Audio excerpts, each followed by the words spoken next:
Bom dia a todos e todas, sejam bem-vindos ao Ciclo Nacional de Palestras sobre Sustentabilidade, que é um pré-evento do 8º Simpósio sobre Sistemas Sustentáveis, evento realizado por pesquisadores da Universidade Federal do Rio Grande do Sul.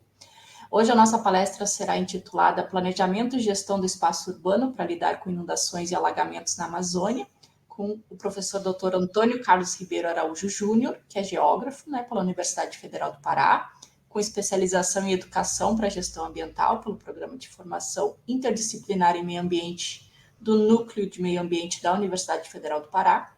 Ele é mestre em recursos naturais pelo Programa de Pós-Graduação em Recursos Naturais da Universidade Federal de Roraima e doutor em Geografia pelo Programa de Pós-Graduação em Geografia da Universidade Federal Fluminense. E atualmente professor do Departamento de Geografia da Universidade Federal de Roraima e atualmente está aqui na URGS fazendo um pós-doutorado aqui com a gente. Então, bem-vindo, professor Antônio Carlos. A palavra é sua. Após a sua apresentação, a gente terá um tempo para as perguntas. Tá? Muito obrigado pela participação de todos e vamos dar início. Bom dia a todas e todos. Obrigado, Franciele, aí pela breve introdução. Já dá liberdade para que a gente possa partir para aquilo que interessa, né, que é discutir a temática que a gente está se propondo, dentro de uma área de uma região que vem sendo muito pautada nos últimos tempos, né, nos últimos 20 anos, mais especificamente, a pauta Amazônia, ela tem estado na agenda política, algumas vezes muito no discurso, pouco na prática, às vezes na prática por meio de elementos que não são tão palatáveis ou agradáveis de se visualizar por meio dos extremos climáticos, mas sempre está presente nas rodas de conversa, sejam acadêmicas, políticas ou não. E a gente traz esse tema relacionado ao planejamento e à gestão do espaço urbano para falar um pouco de Amazônia e mostrar um pouquinho da Amazônia que às vezes é invisibilizada, que é a Amazônia de seu espaço urbano, e como esse espaço urbano ele sofre com problemáticas que são corriqueiras em outras regiões do país, como o Sul e o Sudeste, por exemplo, que são as temáticas relativas aos extremos climáticos, mais especificamente inundações e alagamentos, trazendo aqui um pouco da experiência que a gente tem em uma porção da Amazônia. E aí a gente inicia trazendo um pouco dos conceitos básicos, né, que a gente vem acumulando ao longo dos anos, e inclusive balizaram dissertação, tese, artigos acadêmicos, que é o conceito de risco, ao qual a nossa sociedade hoje ela está à mercê, né? Que segundo essa autora, ele é um fenômeno que pode vir a ser e que um dia no passado já ocorreu, mas que por algum motivo suas consequências foram esquecidas, né? E nós temos vários exemplos na história. Aqui mesmo tivemos um exemplo recente, né? Ano passado, 2024, onde um evento desastroso semelhante aconteceu na década de 40, né? No início da década de 40. E por algum motivo, não se sabe o qual, ou se sabe muito bem o qual, mas não se pode falar em voz muito alta, foi esquecido, né? E de 41 para 2024, pouco ou quase nada se fez para tentar se planejar esse espaço urbano que veio se expandindo ao longo dessas décadas, ou mesmo para conter fenômenos que poderiam vir a ocorrer novamente, como foi a inundação e o alagamento que ocorreu em 2024 aqui em Porto Alegre e atingiu boa parte do estado do Rio Grande do Sul. Então, o risco ele vai ser a nossa categoria de análise, né? Para que a gente possa entender um pouco desse planejamento e dessa gestão que a gente está se propondo a falar. Outro conceito básico é o conceito de bacia hidrográfica. Esse conceito, a gente vai tomar ele como uma unidade físico-territorial, né, bem definida, seja por limites político-administrativos, que existem, algumas cidades adotam a bacia hidrográfica e delimitam mesmo político-administrativamente por meio de setor censitário, ou bairros, etc. Isso é possível de se visualizar em alguns planos diretores, que é um aspecto mais social, ou por seus divisores de água, que é o aspecto que a gente trabalha aqui, geografia, ciências exatas da terra, trabalha muito com esse aspecto dos divisores de água. Então, a gente vai delimitar uma bacia hidrográfica, a gente delimita a partir desses divisores de água, que são os seus aspectos, que é o seu aspecto físico. A gente traz um elemento esquemático básico do que seria uma bacia hidrográfica com seus elementos. Por que é importante trazer esses elementos dentro de um espaço urbano, conhecê-los? Porque eles estão presentes, independente ou não da ocupação humana. Então, independente ou não da ocupação humana, nós vamos ter a nascente, nós vamos ter os afluentes, o leito principal, os leitos menores, os divisores de água, que são áreas mais altas, mais baixas, vamos ter os interflúvios, fundos de vale, vamos ter a foz ou isotório, enfim. Isso independente da conformação de ocupação que nós tenhamos, isso vai existir. E não é à toa que muitas cidades, quando a gente observa a bacia hidrográfica ela está extremamente já urbanizada, que a gente chama de bacias hidrográficas urbanas. Mas o curso d'água está ali, ele se faz presente por meio de um canal, ou mesmo que ele esteja aterrado, ele se faz presente. Mesmo que a gente não consiga ver no período de baixa pluviosidade ou no período de verão, mas quando começa a chover, a gente começa a ver a água brotar, né? Como a gente fala popularmente. Ela não brota, ela simplesmente está buscando o seu leito, né? E o seu leito menor, o seu leito maior, e ocupar o espaço que antes fazia parte da sua morfologia natural e agora foi antropizada, que é a planície de inundação. Então, quando a gente for falar, que à medida que a gente for desenvolvendo o raciocínio, dessa inundação, desse alagamento, a gente vai ter que entender e diferenciar o aspecto natural do aspecto social. E que muitas vezes, independente da nossa vontade, esses aspectos físicos vão se sobrepor.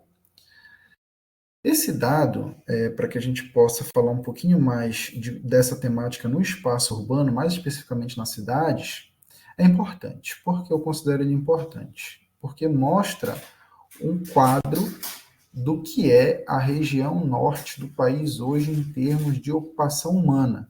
Então, aqui nós temos os 7 estados da região norte, Tocantins, Roraima, Rondônia, Pará, Amapá, Amazonas e Acre, e a sua densidade de população urbana. E aqui eu dei um enfoque na população urbana para mostrar um pouco da concentração.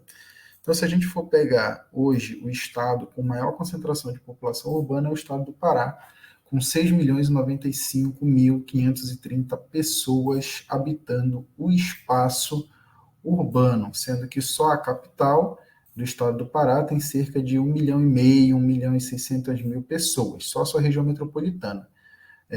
O Amazonas, Manaus, tem 2.100.000 pessoas, só em Manaus, só na capital. Então, as concentrações aqui dessas populações, elas estão nas suas capitais federais. Eu venho de Roraima. Roraima, hoje nós temos 477 mil, foi estimado, né, para a capital, Boa Vista, cerca de 440 mil pessoas, ou seja, dessas 477, 430, 440 estão somente na capital federal, Boa Vista. Então, isso é preocupante, porque à medida que você tem uma concentração populacional, você vai precisando de espaços para que essa população ela possa ocupar, habitar, viver e utilizar. Ou seja, nós temos muita população vivendo em espaços cada vez mais reduzidos na Amazônia, população em espaço urbano, e isso tem que ser muito bem frisado. E quando a gente vai pensar essa expansão, esse incremento populacional no urbano, a gente vai pensar no espaço primais. O espaço primais é a cidade. E dentro desse espaço primais que é a cidade, eu costumo falar de que nós devemos pensar algumas operações fundamentais. As operações fundamentais são uma subtração, multiplicação e divisão. E dentro da cidade não é muito diferente disso. Dentro da cidade a gente tem muita especulação imobiliária, só que essa especulação imobiliária, quando ela é associada à ocupação desordenada, ou seja, sem planejamento, você gera áreas de risco. Se você tem uma apropriação social que não considere os aspectos físicos do terreno, como declividade, altimetria, enfim, os aspectos geomorfológicos ou os aspectos hidroclimáticos, né, a questão dos cursos d'água das bacias hidrográficas ou das alterações das estações do ano, que são em algumas regiões mais bem definidas, ou dos extremos climáticos propriamente ditos, você tem a geração de áreas de risco. Se você tem fenômenos de ordem natural que não são considerados, eles podem ser multiplicados por fenômenos de ordem natural, aquilo que a gente chama de antropização. Então, a antropização ela pode potencializar fenômenos nocivos para a sociedade que ocupa esses espaços. E isso também pode ser nocivo e gerar áreas de risco. E o principal deles talvez seja essa divisão, que hoje nós enfrentamos um grande problema para que nós possamos fazer de fato essa divisão, que seria uma divisão de responsabilidades relativas ao meio ambiente, conforme preconiza o artigo 225 da Constituição Federal, que seriam ações do poder público consorciadas com a sociedade. Se nós tivéssemos isso, ou tentássemos, pelo menos, rabiscar um pouco daquilo que seria essa parceria da sociedade com o poder público, que são os representantes eleitos democraticamente, nós conseguiríamos, talvez, uma minimização dessas áreas de risco. Então, sempre tenha em mente que essas operações fundamentais, elas estão presentes e elas ocorrem, de fato, mas outras não. Soma, subtração e multiplicação estão cada vez mais presentes. A divisão, que seria a divisão de responsabilidades, nem tanto. Aqui eu trago um esquema para que a gente possa entender um pouco do que é que a gente está falando, né? Inundação, alagamento, enchente. Eu tenho uma parceria muito grande com o pessoal de Roraima, com o pessoal da engenharia. Então, as engenharias sempre me chamam muito para, principalmente quando entra uma parte mais relativa a saneamento, para falar de drenagem, mais especificamente drenagem urbana, eles me chamam por lá para que a gente possa falar um pouquinho desse esquema de uso e ocupação do espaço. Que você vai construir, você não pode construir em qualquer local, você tem que ter ali algumas características que, para quem é engenheiro, vai falar muito melhor do que eu, mas a topografia é um elemento básico que você vai ter que considerar no processo de uso e ocupação. E se você não entende como é que essa topografia do terreno ela está presente e como é que ela funciona em uma unidade como a bacia hidrográfica, você pode gerar áreas de risco sim. Veja bem esse esquema, nós temos a situação normal, a enchente e nós temos a inundação. Na situação normal é basicamente quando o leito do rio ele permanece estável boa parte do ano, mais especificamente fora dos períodos de alta pluviosidade. Quando essa situação normal está aparentemente estável, isso pode gerar a ocupação em patamares mais elevados fora dessa situação normal do curso d'água. Todavia, esse patamar que é ocupado, ele tem o potencial de sofrer um fenômeno de enchente. E mesmo que esse fenômeno de enchente ocorra de forma esporádica, há quem ocupe essas áreas. As áreas de inundação, elas já estão um pouco mais acima, num patamar mais elevado, e elas podem ocorrer de acordo com períodos ou de acordo com eventos mais específicos, como ocorreu, novamente, citaria o exemplo do que aconteceu aqui em Porto Alegre. Nós tivemos uma grande inundação que não era vista desde 1940, mas que ocorreu, inclusive com uma intensidade bem maior, uma magnitude bem mais elevada do que ocorreu. Mas, enquanto isso não ocorreu, ocupações foram ocorrendo, tivemos aterramento de várias áreas da cidade, prolongamento de áreas, daquilo que a gente chama de antropogeomorfologia dentro do espaço urbano da cidade de Porto Alegre, e essas áreas foram ocupadas, ou seja, as planícies de inundação elas foram ocupadas, sem considerar os fenômenos físicos que já haviam ocorrido nessas áreas com um patamar rebaixado. Não havendo essa consideração, as ocupações dentro das planícies de inundação ocorreram. Então é sempre bom a gente ter em mente esse esquema para entender como é que essas ocupações elas ocorrem. Então o poder público ele tem que ter domínio de como está distribuído fisicamente o terreno nesse espaço citadino para que possa promover uma ocupação ordenada desses espaços físicos sem gerar áreas de risco. Aqui é um mapa de localização que a gente traz da cidade de Boa Vista, então é aqui que eu habito atualmente, né? É a cidade de Boa Vista, uma cidade com 430, 440 mil habitantes, circunscritas nesse espaço que está em amarelo aí, nesse tracejado em amarelo, que é o perímetro urbano da cidade. E altamente cercada por uma drenagem rica de características lacustres ou fluvio-lacustres, ou seja, tem muito curso d'água em espaços com densidade populacional muito grande. Aqui é um outro esquema para que a gente possa entender a diferenciação básica, né? Enchente, inundação e alagamento. Então, enchentes e inundações, elas são elementos naturais. O alagamento, ele é a concentração. Quando a gente fala poça de água, né? Um empoçamento da água, um bolsão de água.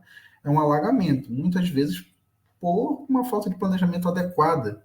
Um manuseio inadequado do nível, ele pode causar a geração de uma área de alagamento, inclusive. A não consideração dessa área dentro de uma bacia hidrográfica pode gerar área de alagamento.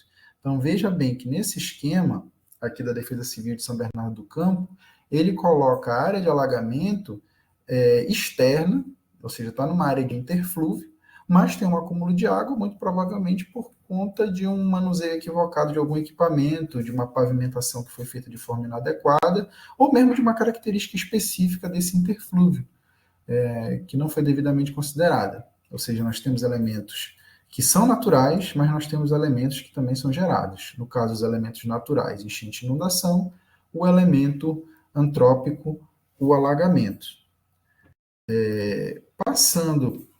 Voltando aqui para Boa Vista, né? Aqui nós temos a principal drenagem, então Boa Vista é esse município, não sei se vocês conseguem visualizar aqui, ou se o meu mouse está mexendo e vocês conseguem visualizar. Então aqui é Boa Vista, aqui é o rio Urariquera e aqui é o rio Tacutu. Então esses dois rios se encontram para formar o Rio Branco, que tem o alto curso aqui na Fazenda São Marcos, que é a área rural da cidade de Boa Vista, e desemboca lá no sul do estado, entre o município de Rorainópolis, já no Rio Negro, né, já no estado do Amazonas. Então, nós temos essa drenagem, no qual a cidade de Boa Vista está no seu alto curso, né, aqui à margem direita do Rio Branco. Que, mais uma vez, mostrar um pouco dessa delimitação, né, e desse adensamento populacional da cidade em um espaço muito reduzido. Percebam que aqui, mais para oeste da cidade, nós ainda temos uma planície fluvio-lacustre bem densa. E a cidade está tendendo a crescer sobre essas áreas. Aqui um pouco do registro do que aconteceu em 2011, né? Em 2011 eu ainda não estava em Boa Vista, eu cheguei em Boa Vista em 2013, mas em 2013 a gente ainda sente muitos reflexos dessa inundação que ocorreu em 2011, inclusive nos bairros que foram mais atingidos. O bairro Caetano Filho, por exemplo, que era o bairro que ficava localizado às margens, ficava, porque hoje não fica mais, houve um processo de sanitarização da área, foi muito atingido, as populações levaram muito tempo para se recuperar. Basicamente, em 2017, que começa o processo de recuperação e reabilitação da área, propriamente dita. Então, leva-se muito tempo para se ter uma resposta, de fato, a esses eventos. Enquanto isso, eventos menores vão ocorrendo. Aqui, antes de 2024, ocorreu 2023. Então, 2023 já foi um prelúdio, né? Já foi uma prévia daquilo que viria a acontecer em 2024 e foi simplesmente negligenciado. Então, são os eventos que ocorrem que são o start, para que a gente comece a pensar na resposta a esses eventos extremos. Aqui um pouco das características físicas, né, da cidade. Então, é uma área de pediplano, ou seja, uma área plana, basicamente, a cidade de Boa Vista. Localizado dentro da formação Boa Vista, né, que está localizado no Graben, né, do Tacutu, ou seja, é basicamente um fundo de vale que a gente tem a cidade. Então, são áreas que você tem um terreno plano, plano suave ondulado, e que favorecem fenômenos relacionados à estagnação da água.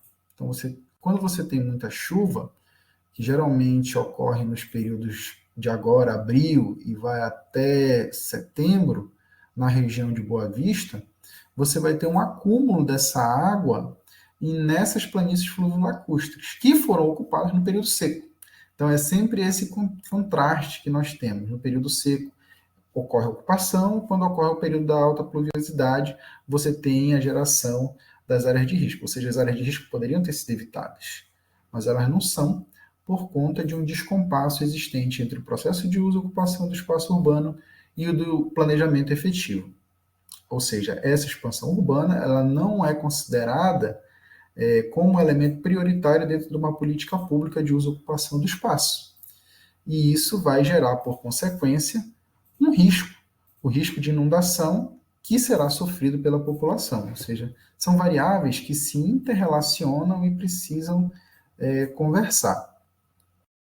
Aqui um mapa para mostrar um pouco do adensamento hídrico da cidade. Então, nós temos na cidade 15 bacias hidrográficas, mais a drenagem, duas drenagens principais, que é a drenagem do Rio Branco, no seu alto curso, e o baixo curso do Rio Cauamé, que é esse baixo curso do Rio Cauamé, uma grifada aqui em azul, para mostrar um pouco dessa drenagem. São as drenagens principais, ou seja, a cidade está cercada pelo Rio Branco, aqui na margem sul, a margem norte e leste está cercada pela planície de inundação do Rio Cauamé, e a região oeste ela está cercada por uma densa planície fluvio-lacustre que se alonga por quilômetros até o próximo município, que fica localizado a cerca de 50 quilômetros de distância, ou seja, uma planície de inundação muito extensa, cerca de 40 a 50 quilômetros de extensão, onde você tem um lençol freático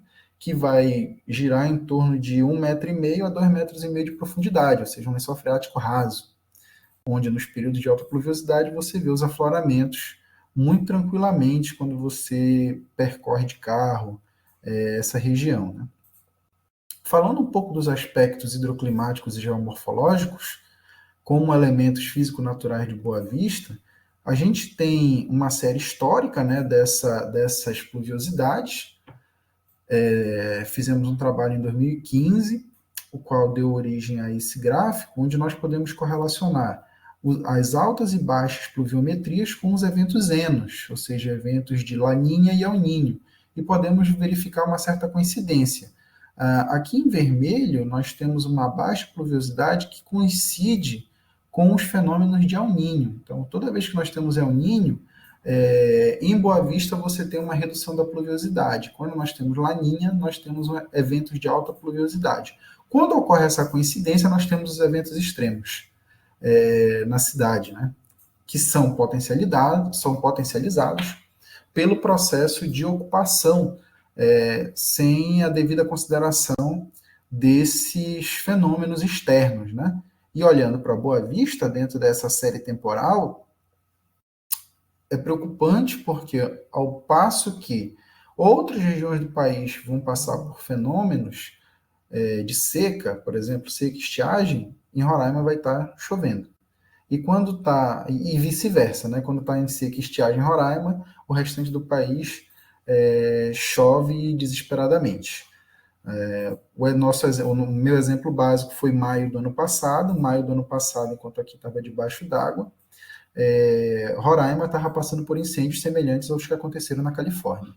Então, nós estamos falando do mesmo país, mas no extremo sul do país estava debaixo d'água e o extremo norte estava encoberto por chamas e fumaça. Então, são aspectos climáticos que devem ser considerados porque são sistemas de ação totalmente diferenciados. Enquanto no norte você estava precisando de brigadistas para apagar o fogo, você estava precisando de agências de defesa civil no sul do estado para ordenar evacuações e processos de ocupação e prevenção de doenças. Então, são eventos completamente diferentes, mas que não deixam de ser eventos extremos e precisam ser considerados dentro de um processo de planejamento para o espaço urbano. Aqui sobre a geomorfologia, eu vou falar um pouquinho rápido, já acelerar, que já estou na metade do meu tempo. A geomorfologia do terreno é uma geomorfologia muito coesa. Aqui em verde a gente vai ter as planícies, né, que eu mencionei, lacustres, fluvio-lacustres. Em amarelo a gente vai ter as áreas planas, né, que são conservadas, áreas planas conservadas. nós temos alguns resquícios em laranja de áreas dissecadas de sedimento da formação Boa Vista e alguns mais na região norte da cidade de Boa Vista, topos conservados de interflúvio da formação Surumu, ou seja, nós temos um terreno muito coeso do ponto de vista geomorfológico, basicamente plano, com altimetrias que vão girar em torno de 60 metros a 84 metros, ou seja, não tem uma variação muito grande dessa altimetria.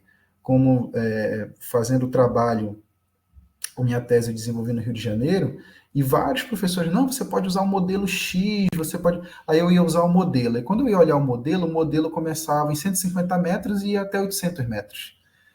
Isso é um modelo que não se aplica para a região amazônica, né? Então eu tentava explicar para os professores, não é compatível esse modelo de geração de áreas de risco. Então qual é o modelo que você vai usar? Não sei, eu tenho que pensar. Então foram 4 anos aí pensando numa metodologia para ser aplicada para fazer, por exemplo, esse mapa geomorfológico. Então esse mapa geomorfológico ele foi feito com base em muito trabalho de campo, sensoriamento remoto, geoprocessamento, mas muito trabalho de campo. Muitos conhecimentos populares também que ajudaram a identificação de bacias, etc. Ou seja, uma escassez de dados absurda, com modelos que são pensados para o sul e sudeste que não se aplicam para a Amazônia. Então aí surge um primeiro desafio, um desafio metodológico para se entender alagamento e inundação na Amazônia, por conta dessas particularidades físicas. Então esse mapa geomorfológico é um mapa que não existe, é um mapa que foi produzido a partir da minha tese. E que hoje já foi utilizado para a elaboração do plano diretor da cidade. Então, os pesquisadores que hoje estão na Amazônia, e eu ainda não me considero isso, ainda estou engatinhando, ainda tenho muito ainda que aprender para poder produzir um pouco mais, estamos tentando produzir elementos para que esse planejamento ele possa ser feito a partir de dados científicos, efetivamente, e sendo constantemente contestados em relação às nossas produções. Isso é muito comum. Aqui, como ocorrem essas interferências, ou como ocorreram ao longo da história, sempre do ponto de vista físico, então você cava, você aterra, você enterra. Então, são essas as formas que nós temos de intervenção do espaço. Aqui, mais um mapa para mostrar um pouco da declividade. Então, cerca de 70% a 80% do espaço da cidade tem uma declividade muito baixa, de relevo plano a suave ondulado, ou seja, a possibilidade de escoamento muito baixa, e aleatoriamente, selecionando áreas de declividade em diferentes bacias, a gente percebe que não há uma diferenciação tão significativa assim. Em alguns pontos, aqui já é no alto curso, eu estou de escala lá embaixo, né? Aqui na Fazenda São Marcos, nós temos as réguas linimétricas, que é para medição de quanto o rio sobe, então está lá embaixo, cerca de uns 7 metros lá embaixo, a água chega tranquilamente a cobrir essa régua aqui no período de alta pluviosidade, lá no alto curso do Rio Branco. Então, para a gente entender, aqui é uma figura, né, do que foi uma foto do que aconteceu em 2011, então a planície de inundação, a cidade foi construída e nasce a partir dessa planície de inundação, e aqui o mapa de inundação propriamente dito, ou seja, estão à margem das principais drenagens, vai sofrer com o fenômeno de inundação. Quanto à expansão urbana e uso cobertura, aqui a gente vai dar um saltinho, são mais figuras. Então aqui a gente percebe como é que está a distribuição espacial da cidade, em zonas, e em que a zona oeste ela é mais densamente ocupada, e coincidentemente é a zona que tem ainda o maior potencial, o maior nível de drenagem da cidade. Aqui para visualizar um pouco melhor essa drenagem, né? Então tirei as zonas, deixei vazado, para que a gente possa entender aqui esse cinza é a ocupação urbana. Então, essa ocupação urbana avança de forma veloz sobre essa planície fluvio-lacustre. Aqui é uma representação multitemporal que a gente buscou fazer antes do processo de desfederalização e institucionalização do Estado de Roraima, ou seja, antes de 88, 1985, onde Roraima era território federal, e após a sua constituição enquanto Estado, nós temos um crescimento populacional muito acelerado. Então, percebam que em 85 nós tínhamos um núcleo urbano bem focado na área central da cidade. E quando a gente vai avançando para 1995, 2005 e 2018, nós temos esse crescimento para a Zona Oeste com supressão das características nativas da região, principalmente da sua vegetação típica, que é a savana.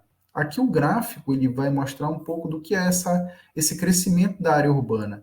Então, nós temos um crescimento aí, que vai passar de 11% para 48% de área urbana e um decrescimento das savanas, porque Roraima tem savana, que a gente chama e considera local, mas não é igual a savana africana, tá, gente? É uma savana mais típica, uma savana mais rasteira, inclusive com uma fauna bem diferenciada da savana africana, tanto em termos de fauna quanto em termos de flora, mas com características vegetacionais semelhantes, com características arbustivas e arbóreas. E nós temos a supressão dessa vegetação em relação ao crescimento da área urbana. Nós saímos de uma área de savana de 78% para 36%, ou seja, há uma perda vegetacional, fitogeográfica muito grande desse ecossistema. Aqui não vai passar, infelizmente, era um mapa multitemporal para mostrar um pouco dessa expansão urbana, de 1984 até 2006, para mostrar o crescimento. Mas, em 1984, no núcleo urbano, o perímetro urbano se restringia basicamente à área central da cidade. E nós tínhamos muitos cursos d'água, nascentes, drenagens, aqui na Zona Oeste. Se o mapa tivesse com fluidez, ele ia avançando aqui para a Zona Oeste, e à medida que ele vai avançando para a Zona Oeste, você vai tendo a supressão por meio de aterro, canalização e etc., né? Processos de intervenção infraestrutural. Esse mapa talvez aqui dê para visualizar um pouco melhor do que foi esse processo de expansão. Em vermelho, os perímetros urbanos, né, e como eles vão avançando para a Zona Oeste e vão suprimindo esses cursos d'água. E à medida que há a supressão desses cursos d'água, ano após ano, a gente vê o relato da população que ocupa essa área, das áreas de risco. Aí a gente entra na questão do perigo de inundação, né? Aqui são as obras que são realizadas, né? Aqui uma obra realizada em fevereiro de 2018 e após a obra em julho de 2019. Você não resolve, porque você faz a intervenção na bacia hidrográfica. Isso não entra na cabeça de muitos planejadores urbanos, que você mexe numa rua pontualmente, mas para onde vai essa água? Então, essa água, muitas vezes, ela não tem para onde escoar, muitas vezes não é ligada ao curso, à drenagem principal, vai gerar uma área de risco de inundação, sim, onde nós temos aqui um gráfico mostrando um pouco desse percentual de áreas de perigo de inundação.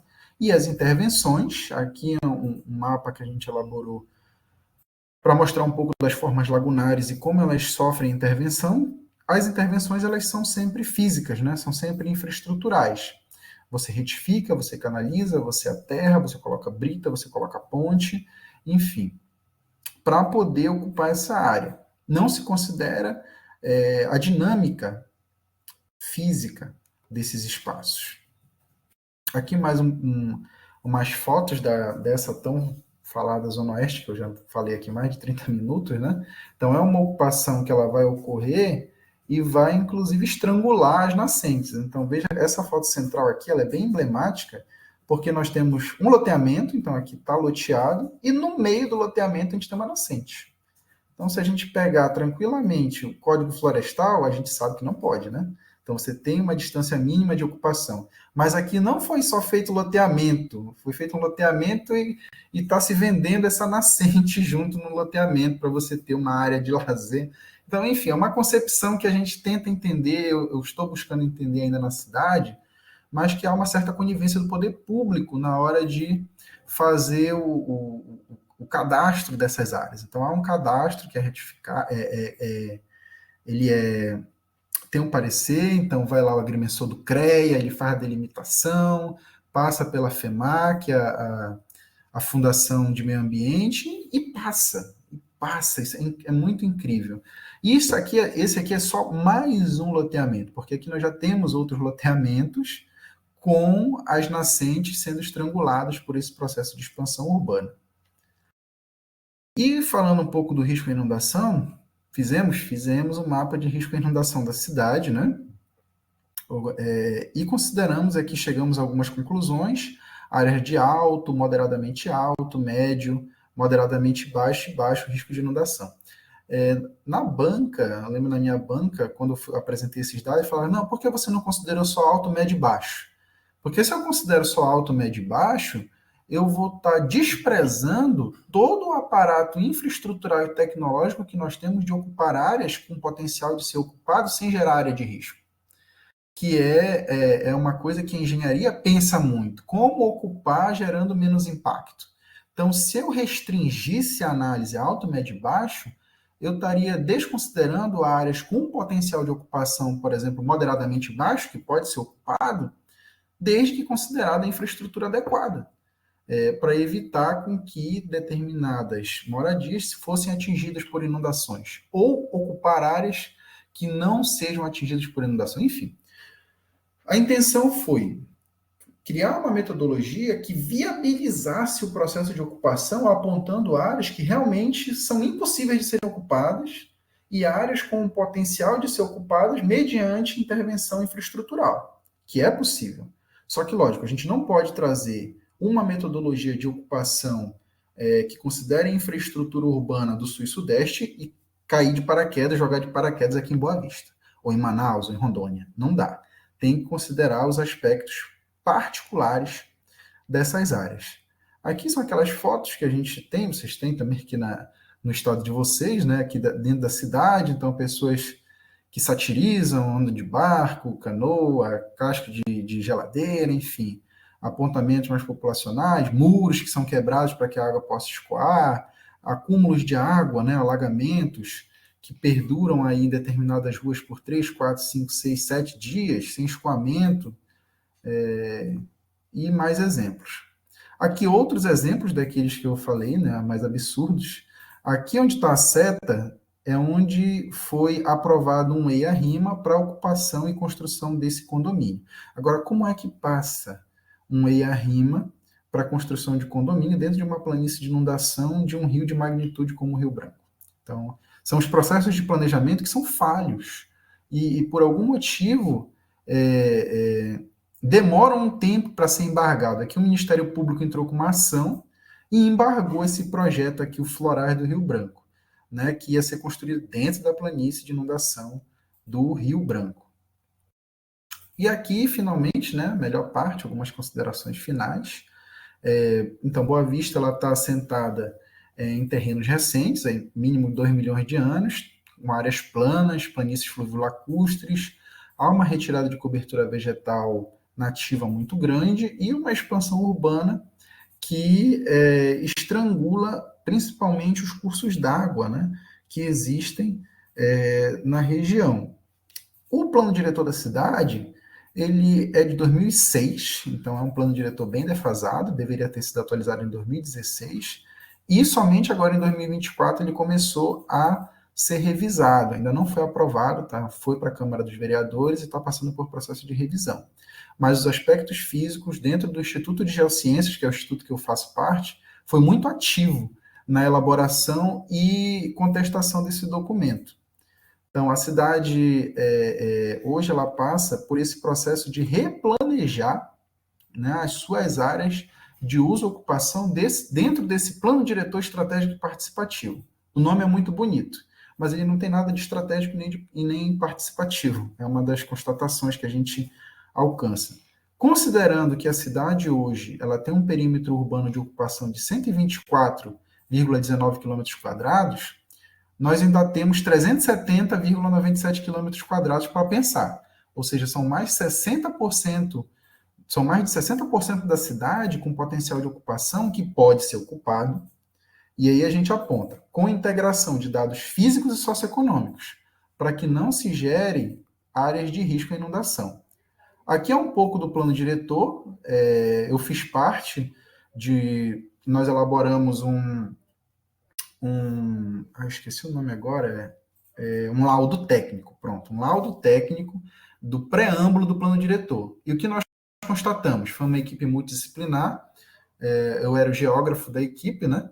Então, a gente apontou o quê? A ausência de temas que impactam o cotidiano das famílias. Governança climática, desenho urbano, mobilidade, saneamento básico, área de interesse social, eficiência energética, geotecnia, que foi a minha parte, eu fiquei responsável por essa parte geotécnica, e esse foi o parecer técnico. Como nós podemos ter um plano diretor que não considere esses elementos? Isso não estava presente no documento que ia para a Câmara dos Vereadores.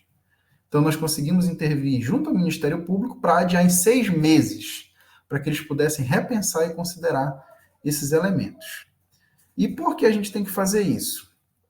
Para evitar isso aqui. Então, aqui é 1941 e 2024, né? Que é ali o mercado, né? Eu já fui lá, tirei a fotinha, para ter colocado a foto aqui, a minha foto do lado das plaquinhas, né? Então, onde você tem o nível da água suplantando. Isso aqui é Porto Alegre, 41 e 24. Aqui são os exemplos da minha região, da região amazônica. Isso aqui não leva 60 anos para ocorrer, isso acontece todo ano. Todo ano é essa dinâmica nas cidades amazônicas. Só que quando a gente fala de planejamento desse tipo de evento, e aí não me interpretem mal, mas de maio de 2024 a janeiro de 2025, o Rio Grande do Sul recebeu 82 bilhões em investimentos para lidar com eventos extremos climáticos. No mesmo período, o estado do Amazonas, que saiu da estiagem mais severa e entrou num período de inundação drástica, atingindo mais de 60 municípios, no mesmo período recebeu somente 16 bilhões. Então, são disparidades regionais que a gente precisa, de forma urgente, colocar na pauta política para poder lidar com esses fenômenos. Obrigado. Obrigada, Antônio Carlos. Muito boa a tua apresentação, muito explanativa sobre a situação do Amazonas, né? Eu vou abrir agora para perguntas, né? Se alguém tiver alguma pergunta para fazer, algum comentário sobre a apresentação, fica à vontade.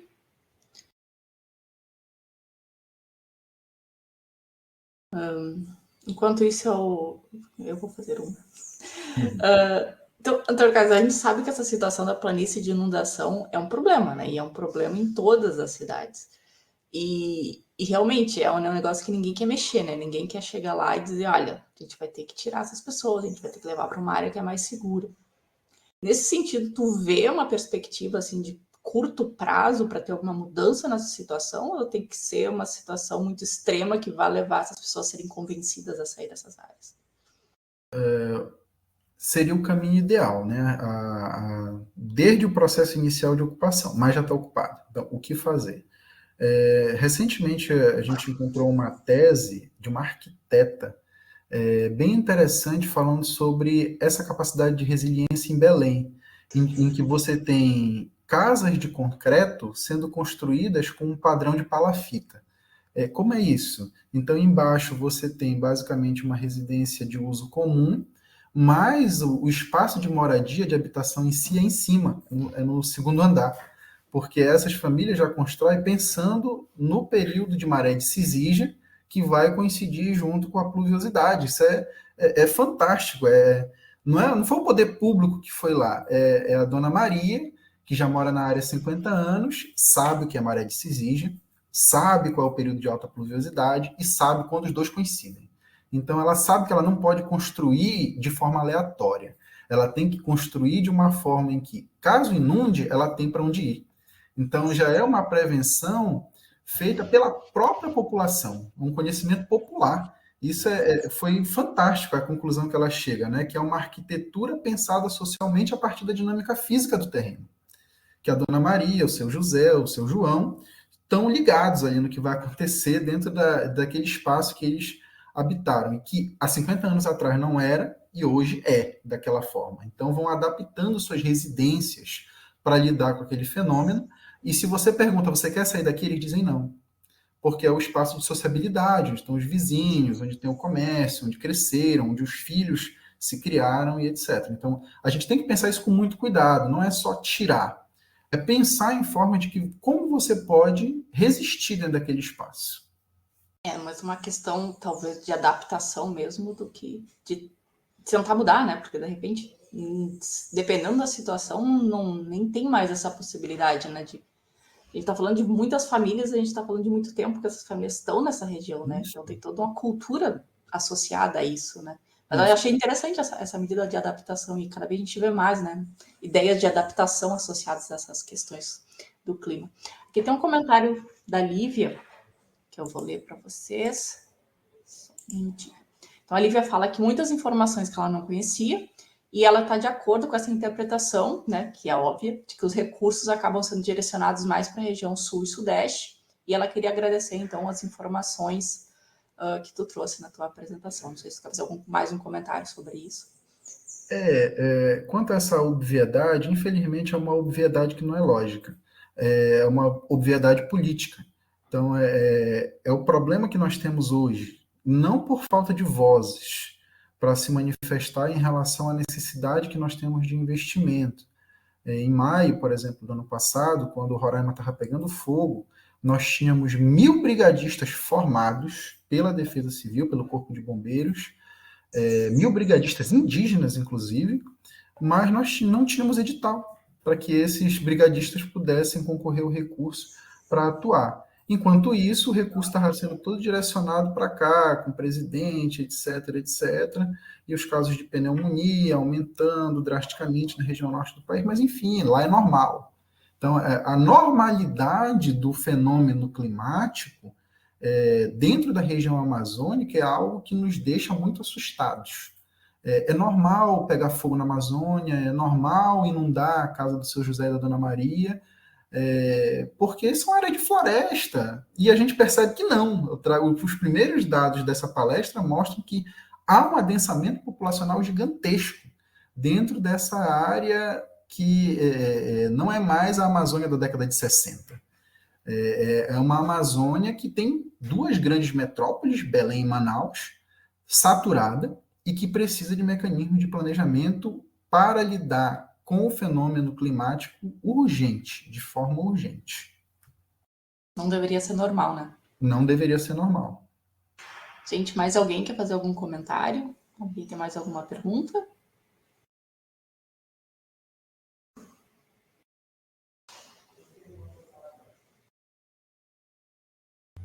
Não? Todos quietos, todos em silêncio? Então tá, já que ninguém vai mais se manifestar, então a gente vai agradecer novamente pela participação, agradecer pela excelente palestra, Antônio Carlos, agradecer pela a presença de quem está aqui hoje, né? Lembrando que depois serão emitidos certificados com base na presença. Você provavelmente vai receber por e-mail essas informações. Muito obrigada. Eu confesso que eu não estou com o cronograma aqui aberto, mas eu sei que no mês de maio a gente vai ter outras palestras também, então fiquem de olho nos e-mails de divulgação, né? Todas as palestras vão ser bem interessantes. E, novamente, muito obrigada. Não sei se quer fazer um comentário final, Antônio Carlos. Agradecer o convite, né? A estada aqui tem sido muito rica, eu tenho aprendido muito, principalmente na questão de contrapor alguns dados e particularidades da região norte com a região sul. Então a gente percebe muitas semelhanças, mas também disparidades gigantescas. Agradecer mesmo e acompanhar o próximo ciclo, né, de palestras. Eu acho que essa que eu fiz agora estava muito ligada à questão das mudanças ambientais, do gelo e da água, né, por você no semana passado. Então, eu acho que foi muito nessa pegada dentro da mudança climática, e as outras elas vão ter essa mesma pegada, né, de discutir um pouco dessa sustentabilidade dentro desse novo normal climático, né. Obrigado. Tá, gente, muito obrigada, e com isso a gente vai encerrar a nossa apresentação de hoje.